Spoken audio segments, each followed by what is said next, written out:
Olá pessoal, bem-vindos agora à nossa parte prática do nosso módulo de arritmia.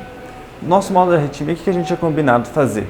A gente vai mostrar aqui na prática como proceder uma cardioversão elétrica sincronizada e a instalação do marca-passo transcutâneo, tá? Mas antes de mais nada, a gente tem que fazer o quê? Monitorizar o nosso paciente da forma correta. A gente tem aqui um aparelho Philips, um desfibrilador, e ele tem 5 derivações que a gente vai monitorizar o nosso paciente. Então, o primeiro passo é monitorizar ele da forma correta. Então, pessoal, agora vamos colocar os eletrodos para poder monitorizar o nosso paciente, tá bom? Quais seriam os locais? Quando você pega o eletrodo, aqui tem, mostrando, ó, aqui no detalhe, aqui ó, left arm, que é braço esquerdo, o vermelhinho, left leg, que é a perna esquerda, aqui o V, geralmente é central no tórax, e aqui right leg e right arm, tá bom? Então sigam esse parâmetro aqui para conseguir monitorizar. Então vamos colocar agora o eletrodo. Aqui, o do meu braço direito, aqui como se fosse da minha perna direita, fica aqui no canto. Aqui em cima fica o do meu braço esquerdo. Aqui embaixo o da minha perna esquerda. E aqui mais na região central, minha derivação precordial, tá? Agora vamos conectar respectivamente os cabos na localização que a gente comentou. Então o pretinho é left arm,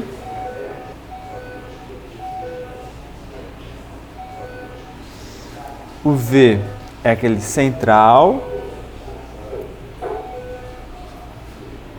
o vermelho left leg, perna esquerda, o verde, right leg, perna direita, aqui do lado.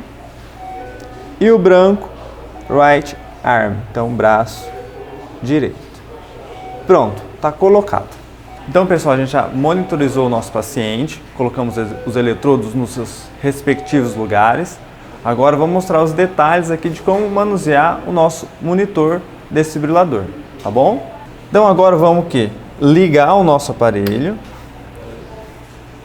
um aparelho Philips. Esse nosso aparelho é um aparelho bivolt e aqui já está começando a aparecer o traçado do nosso paciente. A frequência cardíaca dele aqui está em torno de 64, 65 batimentos, tá? Então, paciente normal, nosso modelo aqui para fazer a apresentação da aula para vocês. Agora que a gente já está com o nosso paciente monitorizado, tudo certinho, já estamos sabendo como está a frequência cardíaca dele, como está o traçado, vamos explicar um pouquinho sobre a cardioversão elétrica sincronizada. Para quem a gente deve fazer esse procedimento? Para aquele paciente que está instável. São os 5 Ds: dispneia, dor torácica, diminuição da pressão, diminuição do nível de consciência e desmaio, que seria a síncope, tá? Se o paciente tiver algum desses 5 Ds, ele está instável e precisa de realizar uma cardioversão elétrica sincronizada. Então, pessoal, vamos simular que aqui o nosso paciente esteja com uma FA. Então, vamos fazer uma cardioversão se fosse um paciente com FA. Primeira coisa, vamos selecionar a carga. FA, a gente pode começar com uma carga de 120 joules. O nosso aparelho é um aparelho bifásico. E a gente quer fazer o quê? Uma cardioversão que é sincronizada. Então, a gente não pode esquecer de ligar o sync. Esse aparelho aqui, esse botãozinho aqui, ó. Vamos ver a diferença que vai ficar aqui, ó. Sync. Um detalhe importante que aparece aqui na tela do seu monitor está aqui, ó, sincronização. Em cada onda R tem um pontinho branco. Isso é importante para saber que o seu aparelho está com sincronização, tá? Então, pessoal, vamos deixar como se nossos pacientes estivessem em FA. Questão de escolha de carga para a cardioversão, a gente já comentou na nossa aula teórica. Na nossa aula prática, vamos simular que esse traçado seja de uma fibrilação atrial. A carga inicial a gente pode começar com 120 joules. Não se esqueçam aqui de apertar o botão sincronizar, que vai ficar aqui piscando sync, isso é importante. Se a gente não apertar o sincronizar, ele vai entender que vai ser uma desfibrilação e pode dar o fenômeno de R sobre T, que é grave para o nosso paciente. Então, sincronizado, bonitinho, perfeito. As pás já estão lá no tórax do meu paciente. Eu posso carregar aqui. Ele faz esse barulho sonoro. E aí, eu libero o choque. Liberei o choque. Vou avaliar meu paciente, se eu tiver reversão ou não. E posso ir aumentando gradativamente a carga do choque, até 200 joules. Então, pessoal, agora vamos mostrar para vocês o posicionamento correto das pás no tórax do nosso paciente, tá? Para a gente poder fazer a cardioversão elétrica sincronizada. Então, aqui a gente pega as pás. Se vocês observarem aqui os detalhes, tem o desenho aonde eu vou posicionar a pá do meu paciente. Perfeito? A gente consegue ver certinho isso daí. Então aqui, eu vou colocar, sempre lembrar, gente, de colocar o gel na pá. Eu não vou colocar aqui porque estou simulando, não vou sujar aqui o ator, tá? Mas coloquem gel nas duas pás, para não queimar a pele do paciente. Então, vamos lá. Aqui eu vou colocar na região aqui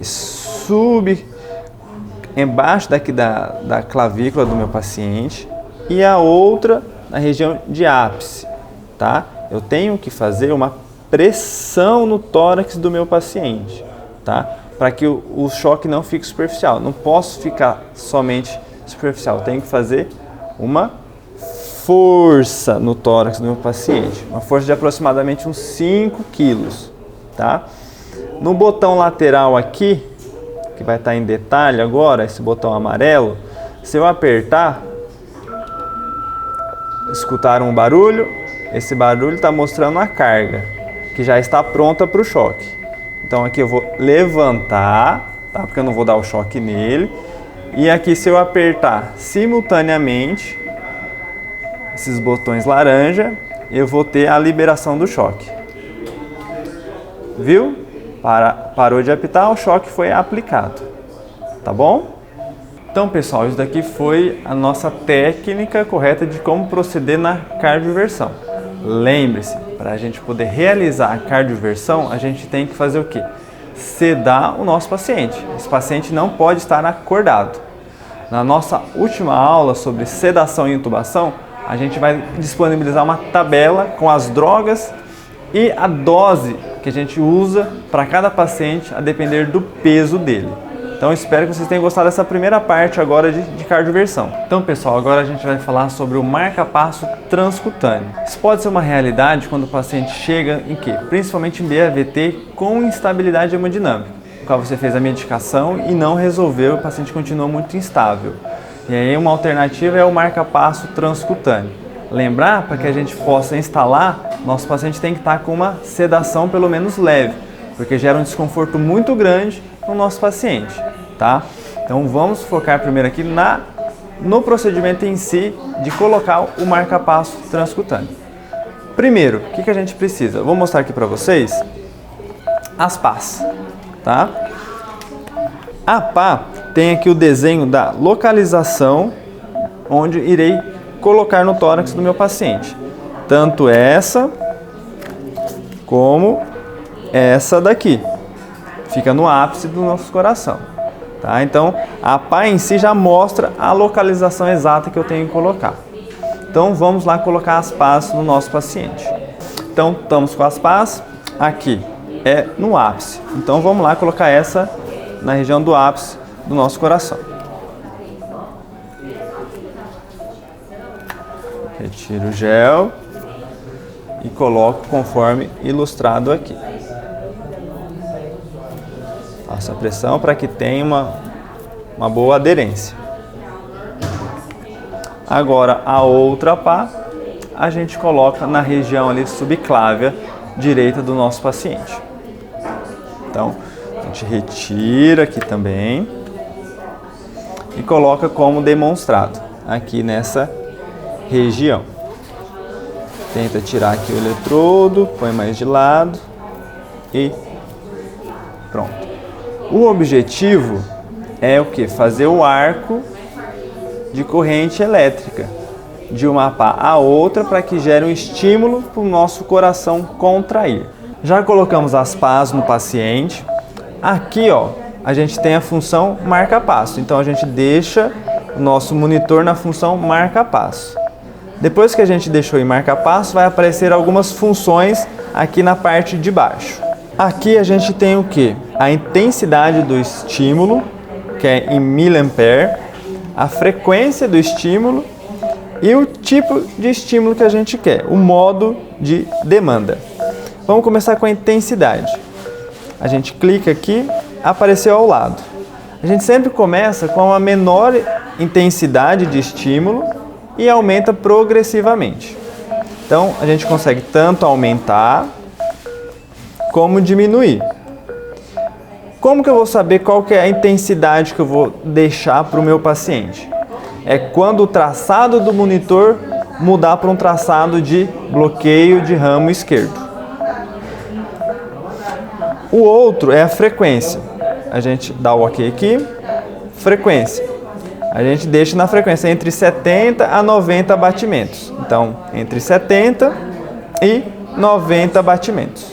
O outro seria, caso eu fosse iniciar o estímulo ali no meu paciente, é o modo de demanda, que eu posso deixar independente da frequência cardíaca dele, que vai estar mandando estímulo, ou eu posso deixar naquele meu paciente que, se ele começar a ter algum batimento cardíaco, o marca-passo do monitor fica inibido.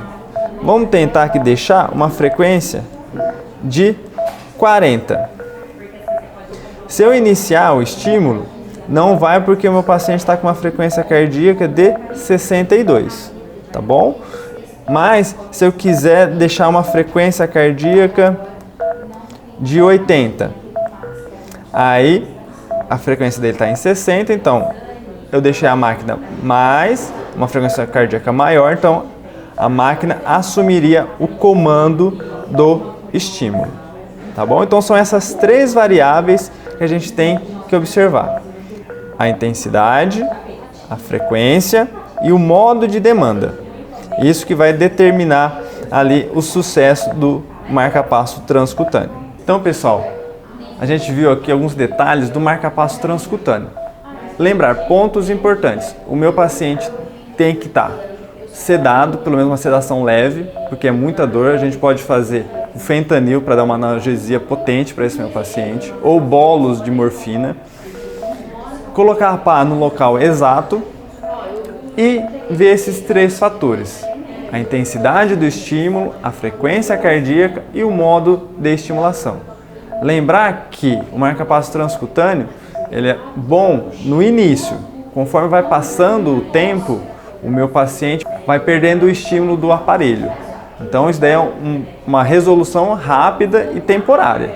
A cada hora que passa, o sucesso de frequência cardíaca vai diminuindo, tá bom? Então essa foi a nossa aula prática, nosso módulo de arritmia. Falamos um pouquinho sobre a cardioversão elétrica sincronizada e também falamos sobre o marca-passo transcutâneo. Espero que tenham gostado e até o nosso próximo vídeo da aula prática que a gente irá falar para vocês. Muito obrigado!